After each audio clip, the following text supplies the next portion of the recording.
Nós vamos pregar aqui salmos bem clássicos, que é o Salmo 23, vamos pregar também o Salmo 91, salmos bem conhecidos dos irmãos. Mas antes de pregar do Salmo 23, eu falei, Deus, que salmo eu vou pregar entre o Salmo 6, que foi o último que nós pregamos, e o Salmo 23? E aí eu passando, meditando, cheguei a marcar o Salmo de número 15, marquei o Salmo de número... Cadê aqui? Marquei o 15, marquei o 16, marquei o 19 e o 20. Mas eu falei, Deus, orando e meditando, Deus me lembrou de um salmo muito rico, que falou muito ao meu coração há um tempo atrás, e eu quero compartilhar com os meus irmãos o salmo de número 63. Mas nós vamos voltar nos salmos anteriores, eu não pulei, não esqueci de alguns salmos. É porque eu creio que esse salmo é muito propício para o momento. Se Deus trouxe ao coração para compartilhar com os irmãos, que assim seja, né?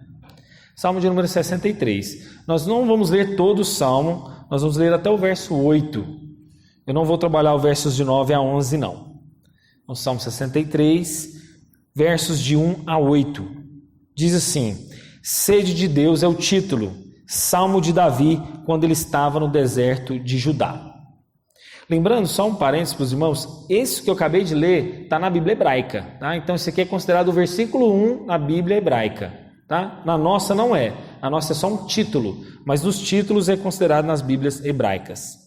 Diz assim: Ó Deus, Tu és o meu Deus, eu te busco ansiosamente. A minha alma tem sede de Ti, o meu corpo Te almeja como terra árida, exausta e sem água. Assim quero ver-te no santuário para contemplar a tua força e a tua glória. Porque a tua graça é melhor do que a vida, os meus lábios te louvam. Assim te bendirei enquanto eu viver, em teu nome levanto as mãos. Como de saborosa comida se farta a minha alma, e com júbilo nos lábios a minha boca te louva. No meu leito, quando de ti me recordo, e em ti medito durante as vigílias da noite, porque tu tens sido o meu auxílio, à sombra das tuas asas eu canto de alegria, e a minha alma apega-se a ti, a tua mão direita me ampara. Pai, fala conosco essa noite, que seja para a honra e glória do Senhor, que o Senhor fale conosco, Deus. Como eu sempre prego aqui, Deus, que não seja o poder da minha voz, a eloquência do pregador, a habilidade do ensino, mas que seja única e exclusivamente o Senhor mesmo falando com os meus irmãos. Que seja o poder da palavra, da leitura da palavra e da explicação da palavra. Que isso possa encher o nosso coração de alegria, que isso possa encher o nosso coração de vida. É assim que eu oro, Deus, e assim que essa igreja pede para o Senhor. Deus, desce de forma poderosa, sobrenatural, e assim nós oramos em nome de Jesus. Amém. Irmãos, a gente sempre pede para Deus agir nas nossas vidas, tanto no nosso ordinário, quanto de forma extraordinária. Não é interessante? O que é o ordinário? O ordinário é o normal, né? O ordinário é o nosso cotidiano, aquele que a gente está acostumado. Mas a gente também clama a Deus para que Ele haja no extraordinário, aquilo que é fora do ordinário. E Davi, ele clama exatamente pelo título dessa mensagem: fome e sede por Deus.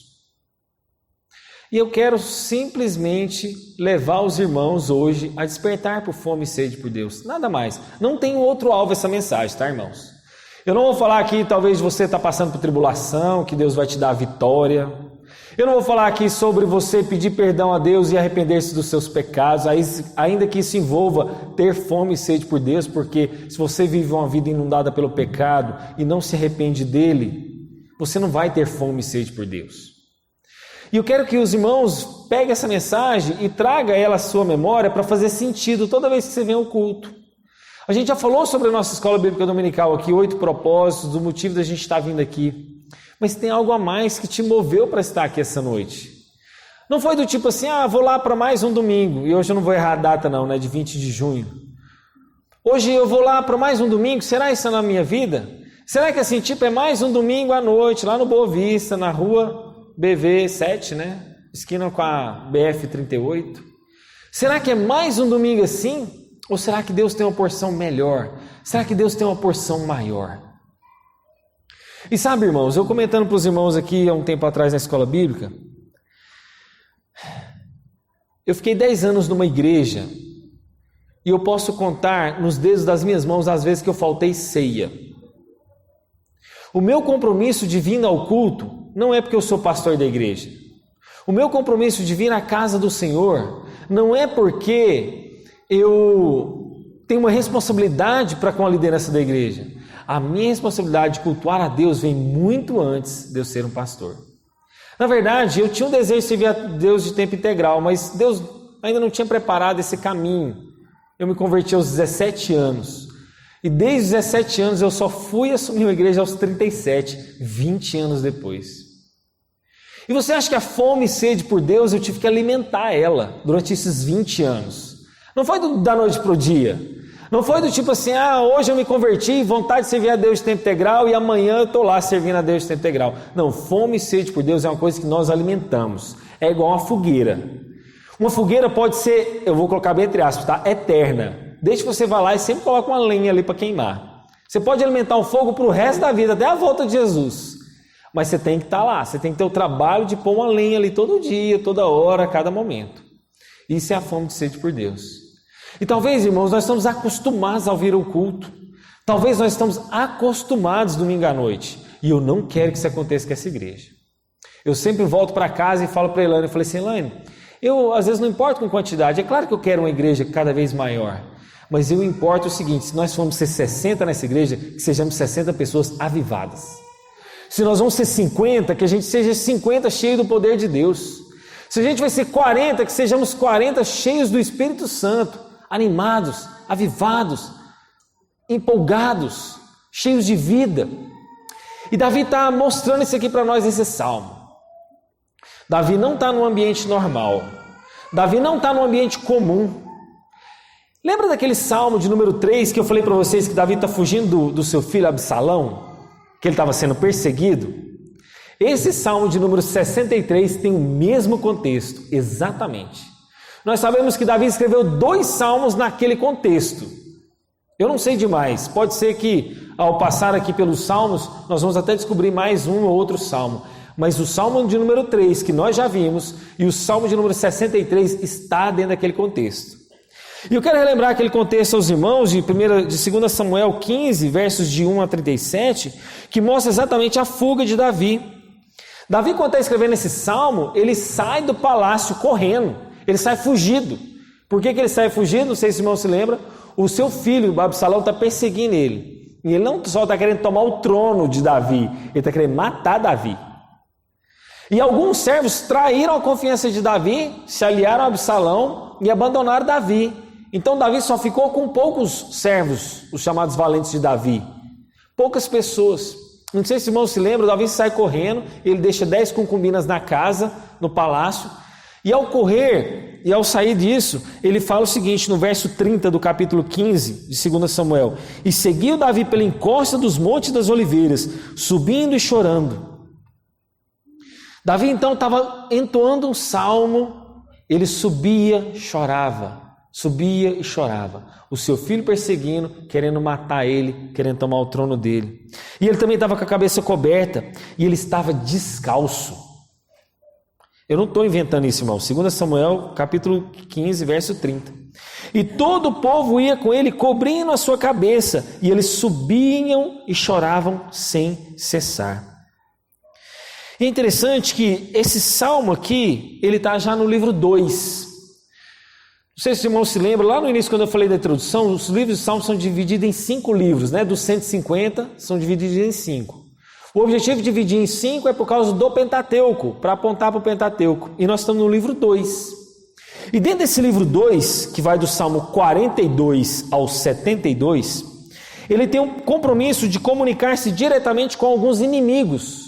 E por incrível que pareça, o filho de Davi era o seu próprio inimigo.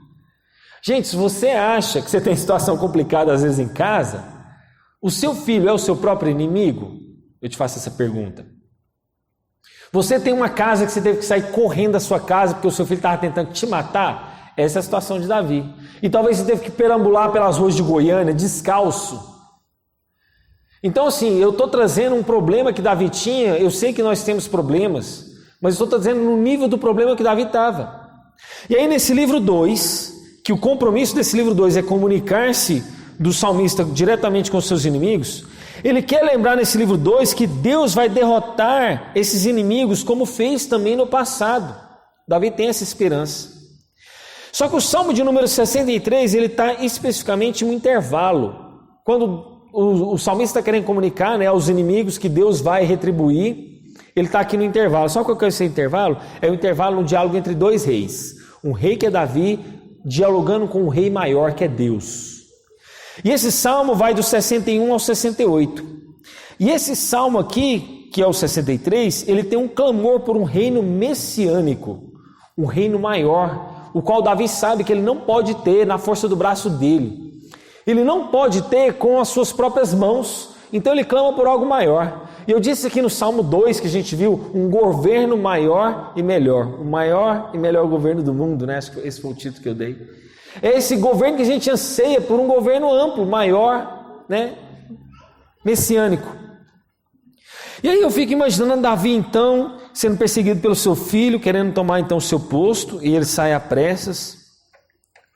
E aí a primeira argumentação nós vamos ler do verso 1 ao verso 4.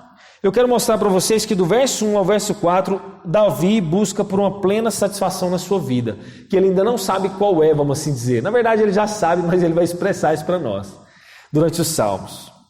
Então do verso 1 ao verso 4, é a busca do salmista por uma plena satisfação.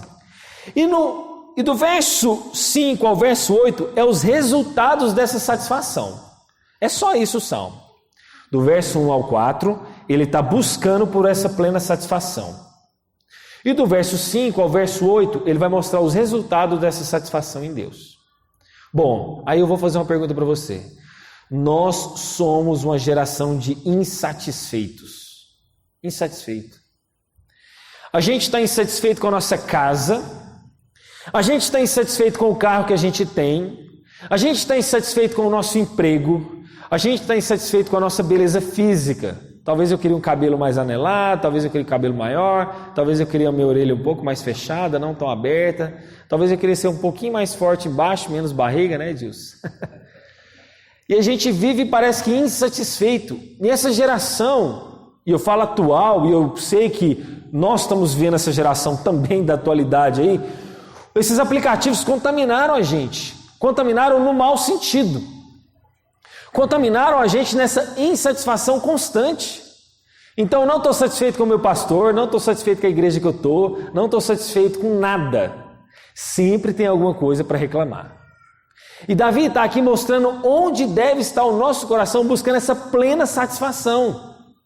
E essa plena satisfação, nós vamos ver o resultado dela nos versos 5 a 8. Mas antes de mostrar o resultado, vamos ver o que o salmista busca então? Quando ele fala assim, ó Deus, ele usa essa interjeição do ó, sabe esse ó inicial aí na sua Bíblia? Um ózinho. Esse ó aí não está no original hebraico. Se você for lá pegar uma Bíblia hebraica, não consta lá. Por que o tradutor da Bíblia nossa em português colocou ele? Para mostrar exatamente um anseio, para mostrar desejo. É o que eu tento fazer aqui com os irmãos. Gente, quando eu leio um texto corrido aqui com os irmãos, do versículo 1 ao verso 8, eu tento passar emoção para os irmãos. Eu tento talvez carregar o texto o máximo que eu posso de emotividade. Não só o que a gente está lendo. E quando um tradutor vai fazer a tradução da Bíblia, ele também tenta isso. Ele tenta passar isso para você. E essa interjeição aqui do ó Deus é uma dessas vontades. Mas ele não só coloca assim, ó Deus, ele fala, tu és o meu Deus forte. A minha tradução não está o forte. Na dos irmãos está forte. A Nova Almeida, que é essa que eu uso aqui, Nova Almeida atualizada, ela tirou o forte. Por que ela tirou o forte? Porque também não está no original.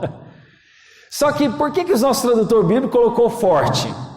Para mostrar quem é o Deus que Davi está adorando.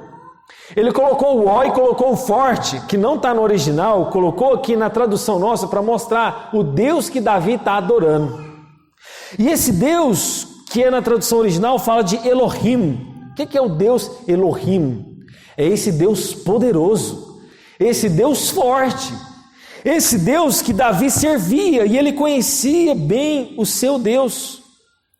Davi sabia que a sua força não estava na força do seu braço, mas no poder dos seus joelhos dobrados.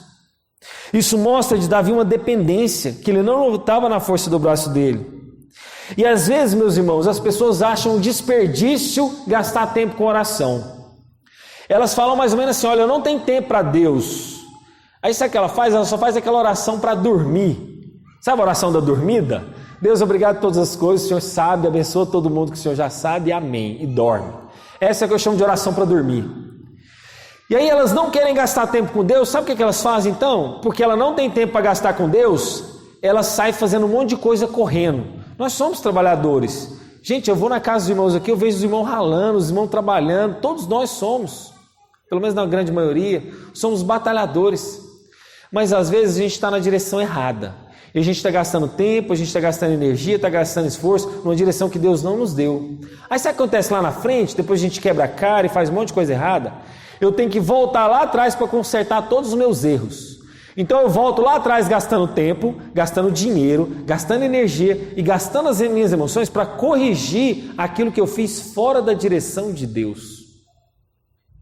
Então, meus irmãos, se você não gasta tempo com Deus, buscando a Ele, na dependência de Deus, você lá na frente vai ter que voltar e gastar tempo, dinheiro, energia e emoção para corrigir tudo aquilo que você fez fora da vontade de Deus. Mas Davi mostra aqui, meus irmãos, dependência de Deus. Davi era um rei refugiado, uma família fragmentada e um rei. Mas ele não se deixou permitir ser vencido pelas provações ao ponto dele não olhar mais para Deus. Imagine se Davi tivesse deixado de olhar para Deus. É como se ele não tivesse mais tempo para orar, né? Deus, eu não quero te buscar mais não, estou com a minha vida enrolada. Quando a minha vida estiver consertada, aí eu volto a te buscar. Davi não pensou isso.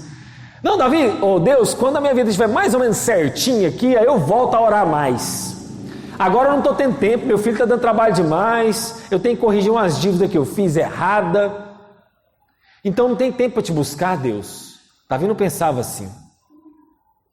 E aí eu volto a uma pergunta também: será que você conhece o Deus que você serve? Davi falou: ó Deus, tu és o meu Deus forte, eu te busco ansiosamente. Esse Deus forte, que é o Deus Elohim, mostra o conhecimento de Deus. Gente, conhecer a Deus não é atributo para teólogo, não. Conhecer a Deus é atributo para todo crente. Às vezes você não está buscando a Deus porque você não conhece a Deus. Você não conhece o Deus que você deveria conhecer. Você não está conhecendo o Deus que você deveria buscar conhecer. Os atributos. Hoje de manhã eu li o Salmo 111 aqui para a igreja e eu estava falando isso para os meus irmãos. Conhecer as obras de Deus e quem Deus é. Nós estamos falando de atributo da pessoa de Deus, nós estamos falando do que Ele já fez. Salmo 111, depois você lê em casa. Então, gente, como é que a gente vai desfrutar de um relacionamento com Deus, de fome e sede por Deus, se eu não conheço Deus? Talvez falta você fome e sede de Deus porque você não conhece. Gente, para e pensa, qual foi a última vez que você experimentou genuinamente a presença de Deus de forma viva? Qual foi a última vez que você experimentou a Deus de forma intensa? De forma que você não queria sair daquele ambiente, por mais que você tinha vasilha para lavar em casa, mas você tinha que limpar a sua casa, mas você tinha que atender seu cliente lá no seu escritório, mas você tinha que fazer uma venda. Você já experimentou a presença de Deus e falar assim: Deus, eu não quero sair desse cantinho aqui agora não, deixa aquele cliente lá, ele vai esperar, deixa essas vasilhas aqui para depois, mas eu quero ficar aqui buscando a Deus, ansiosamente. Será que isso não te traz saudade, não?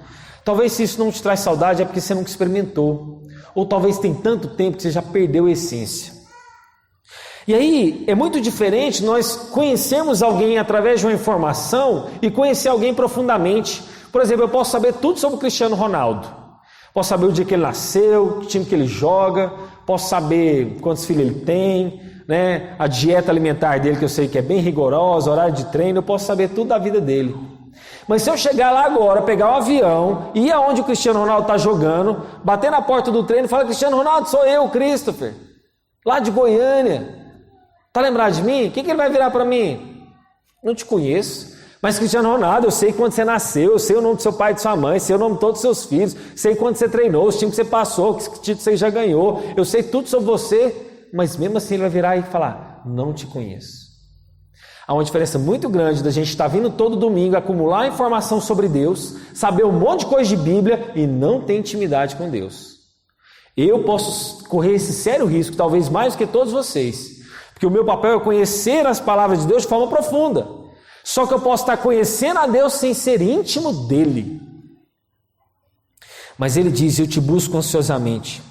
O verbo buscar aqui, de ansiar, ele na verdade, se a gente fosse traduzir certinho, seria assim, ó, eu te busco cedo. Algumas traduções trazem isso.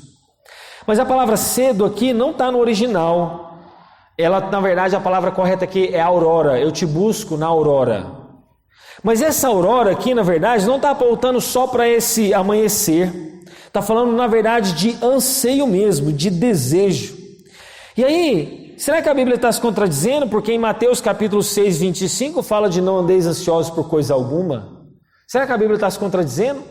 A ansiedade que a Bíblia está falando de Mateus 6, está falando de roubar a nossa paz, de roubar o nosso coração. Aqui fala de outra ansiedade, está falando de desejo, falando de paixão. E aí ele fala que a minha alma tem sede de ti e o meu corpo te almeja. Não é interessante que ele fala de alma, sede e corpo almeja? Está falando de alma e de corpo. Está falando de sede e de almejar. Isso aqui é o que a gente chama de paralelismo. Eu não sei se os irmãos lembram de eu falar na introdução que os salmos usam duas coisas com frequência. É imagens, figuras de linguagem e paralelismo. Aqui tem um paralelismo. E aí ele fala de corpo e alma, falando da totalidade do homem. Como Lucas capítulo 10, 27. Amarás ao Senhor, o teu Deus, de todo o teu coração, de toda a tua alma, com todas as tuas forças e com toda a tua mente. E aí, quando ele fala de buscar a Deus com sede, eu não sei se os irmãos já tiveram isso na noite, quando você está dormindo e te dá sede. Você está dormindo e você tem sede.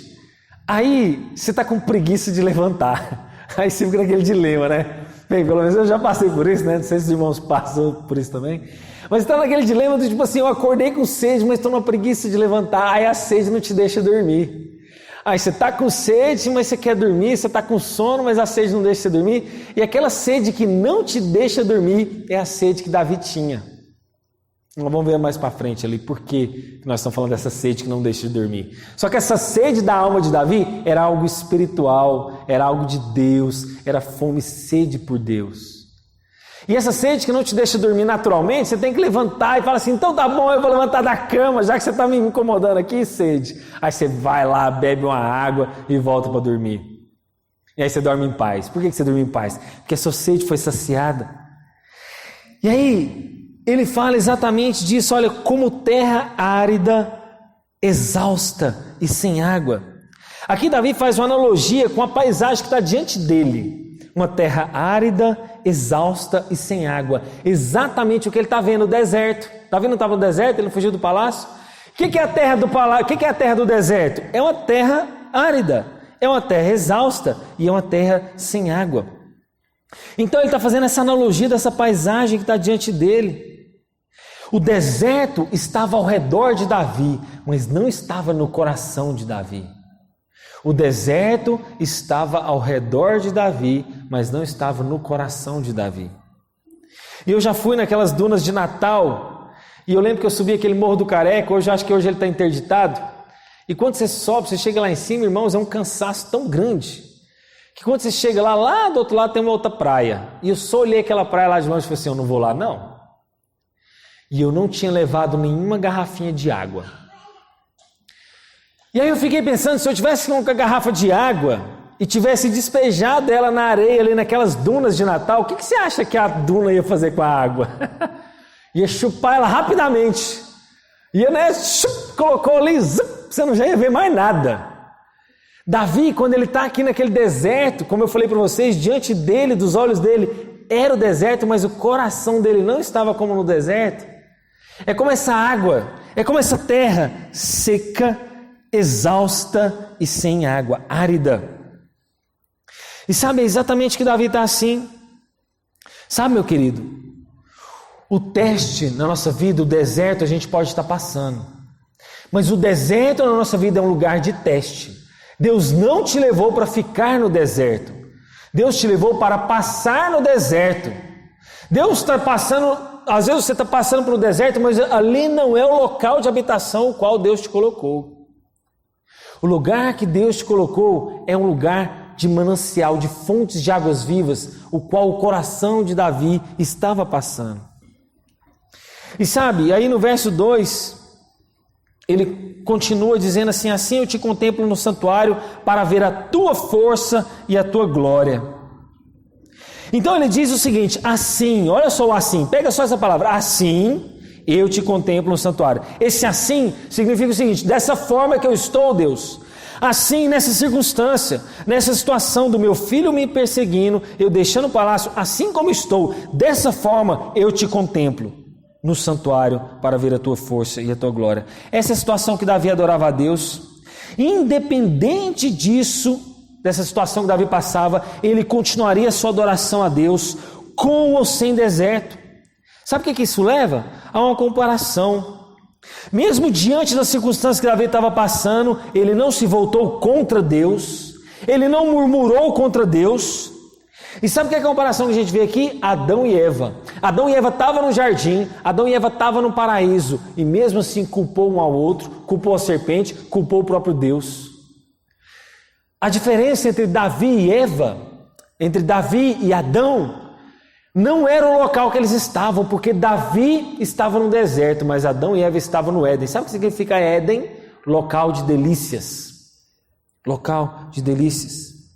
Então, meus irmãos, Adão pecou, resolveu se voltar contra Deus, mesmo diante de tudo aquilo que estava ao seu redor. Você pode ser assim, você pode ter tudo do bom e do melhor. Pode estar com o carro na garagem, quitado, casa boa, geladeira cheia, bom emprego, e mesmo assim murmurar contra Deus. E mesmo assim pecar contra Deus e voltar-se contra Ele. Davi estava na pior, perseguido pelo seu filho, jurado de morte, mas ele resolveu buscar Deus. Mas ele fala de uma meditação como se ele estivesse no santuário, não é verdade? Eu te contemplo no santuário. É interessante que o santuário, o templo de Deus não havia sido construído ainda. O templo só é construído com o filho de Davi, Salomão. Mas ele tem em mente aqui, sabe o quê? Os momentos do tabernáculo. Aquilo que Deus já manifestou a sua glória no santuário de Deus. Sabe aquele santo dos santos que o tabernáculo tinha? O santuário então está apontando para esse lugar de intimidade, daquele desejo que Davi tinha de um tempo com Deus. Será que não ficou só na saudade o nosso tempo com Deus? Aquela intimidade, aquele desejo de ir para casa? Vou buscar Deus. Você sabe o que é jejum? O jejum de verdade. Eu falar assim: eu vou abrir mão dessa macarronada aqui domingo à tarde. Domingo na hora do almoço. Eu vou abrir mão desse café da manhã para passar mais um pouquinho de tempo com Deus antes de ir para o meu trabalho. Eu vou abrir mão daquele almoço muito gostoso que me convidaram e vou jejuar hoje porque eu quero ficar um pouquinho mais com Deus, um pouquinho mais de tempo com Ele. E sabe, meus irmãos, o fato é que as circunstâncias não podem nos dominar para buscarmos a Deus. A gente tem uma mania meio que de preparar o terreno.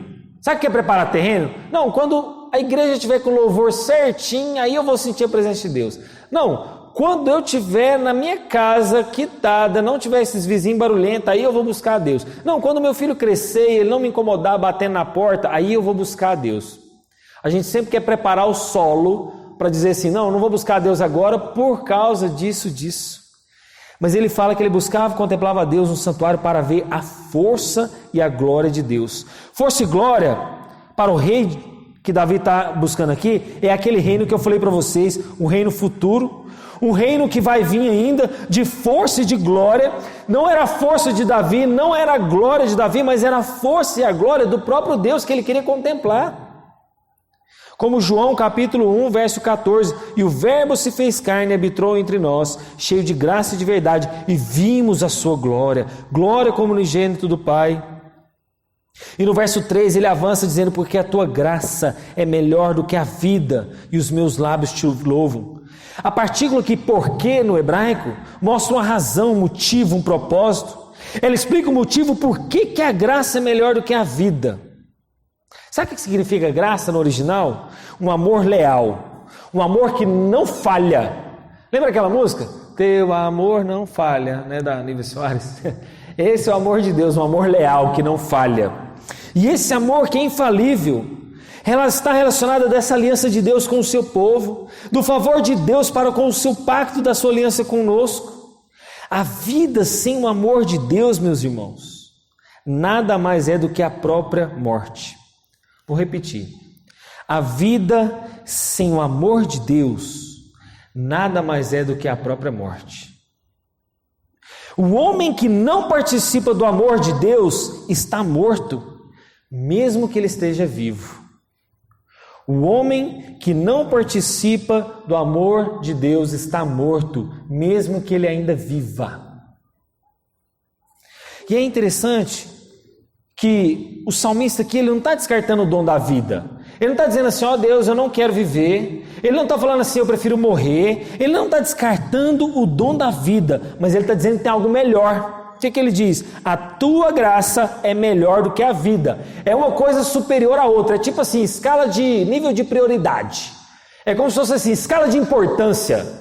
A tua graça é melhor do que a vida. Ele não está desprezando a vida dele. Ele não está dizendo que quer morrer. Ele só está dizendo que a graça de Deus é melhor do que a vida. Por que a graça de Deus é melhor do que a vida? Porque a graça, meus irmãos, fala desse pacto, dessa aliança que Deus fez conosco. A graça fala daquele favor que nós não mereceríamos na morte de Jesus na cruz. A graça fala o seguinte, que se eu tenho a graça de Deus para a minha vida, isso é melhor do que a minha própria vida nesse mundo. E não é verdade? Se eu não estiver coberto da graça de Deus, isso não é melhor do que a minha própria vida aqui nesse mundo? Hoje eu fiquei sabendo que faleceu um amigo muito próximo do meu pai, o qual a gente pescava junto. E eu fiquei pensando, será que ele morreu na graça de Deus?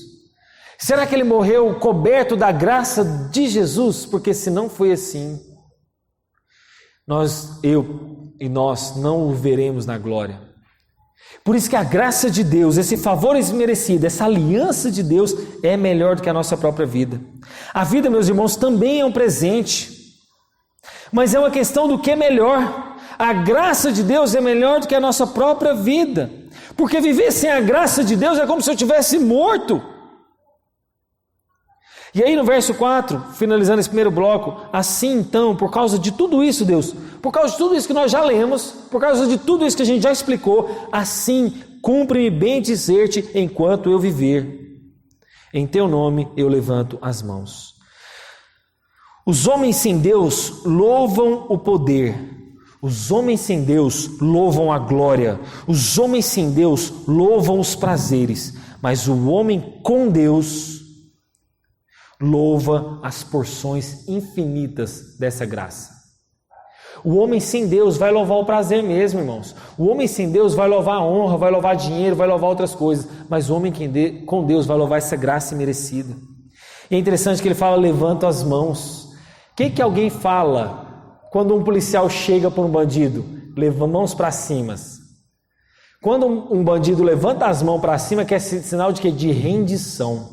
Deus, assim, cumpre-me bem dizer-te, enquanto eu viver, eu me rendo ao Senhor. Eu levanto as minhas mãos em sinal de rendição a Ele. E aí os resultados dessa plena satisfação vai do verso 5 a 8, que é um novo bloco. Ele fala como se fosse uma recompensa por essa abundância. E aí nesse novo bloco eu quero dividir de três formas. A primeira é os louvores a Deus no verso 5. Ele fala, como banha e de gordura, farta-se a minha alma. E com júbilo nos lábios a minha boca te louva. O que quer dizer gordura e banha? Os irmãos já cozinharam com banha de porco? Não dá um sabor especial na comida? Então, a banha é um substantivo aqui nesse texto. Isso é um tipo de substantivo. Aquela gordura animal que dá um gosto novo para a comida. Só que ele não fala de banha, ele fala de gordura também. E a gordura aqui é como se fosse, para quem gosta, né? Aquela picanha cortada com só uma tirinhazinha de gordura. Sabe quando você come assim, tem um tantão de carne e no finalzinho tem aquele amarelinho? Essa é a gordura. O que Davi, quando ele fala assim, olha, como banha e gordura farta-se a minha alma e com júbilo nos lábios a minha boca te louva? É como se ele estivesse diante de um banquete. Por causa do que a gente já viu no versos 1 a 4, agora ele está se deliciando no resultado dessa plena satisfação dele. E aí ele fala o seguinte, era como se ele estivesse diante de um banquete abundante, onde os participantes são capazes de consumir todos os melhores pratos. Então esse primeiro substantivo da banha está apontando exatamente para isso. E o segundo está falando exatamente daquilo que eu vou comer. E por causa disso, desse banquete simbólico, é um dia que nós vamos estar com esse banquete celestial, um banquete futuro. Davi está no deserto fugindo do seu filho, e ele fala o seguinte: como comida saborosa se farta a minha alma, com júbilos nos lábios a minha boca te louva. Ele está diante desse banquete. Esse banquete é como se ele visse o que ainda vai acontecer. É como se ele tivesse um prenúncio desse reino maior, um futuro reinado messiânico, esse diálogo entre dois reis. Mas ele também não só fala dessa riqueza aqui de louvar a Deus, mas ele fala também da vontade de buscar a Deus. E o verso 6 ele diz isso: no meu leito, quando me recordo de ti e medito de ti durante as vigílias da noite. Na sua está vigília, acho que no plural, no singular, se eu não me engano. Na Bíblia de vocês está vigília, tá? No singular, né? Nessa versão aqui ele já traduziu certo, vigílias, no plural, na minha tradução. Por que a NAA corrigiu esse plural de vigílias? Porque é o correto. Os vigílias aqui de Davi, ele está falando de 3 vigílias que um judeu tinha. Sabe como é que o hebreu dividia a noite? Em 3 vigílias. A primeira era a vigília chamada Rosh, que quer dizer cabeça. Era a primeira vigília da noite. A do meio significava Tikhon. E a vigília da manhã, a última, chamada de Boker. E aqui ele está falando exatamente dessas 3 vigílias no plural. Vou ler na minha tradução para ficar melhor para os irmãos. Verso 6: no meu leito, quando de ti me recordo, em ti medito durante as vigílias da noite. No meu aqui já está no plural. E essas vigílias, Davi está falando das 3. O início, o meio e a da manhã, do final. Por que ele está falando disso? Porque exatamente ele está mostrando que de todas as vigílias serem mencionadas, significa que o poeta Davi busca por Deus por todos os momentos. Ele quer estar despertado por Deus a qualquer hora da noite ou da madrugada. Para quê? Verso 8: porque tu tens sido o meu auxílio. À sombra das tuas asas eu canto jubiloso. A minha alma apega-se a ti e a tua destra me ampara.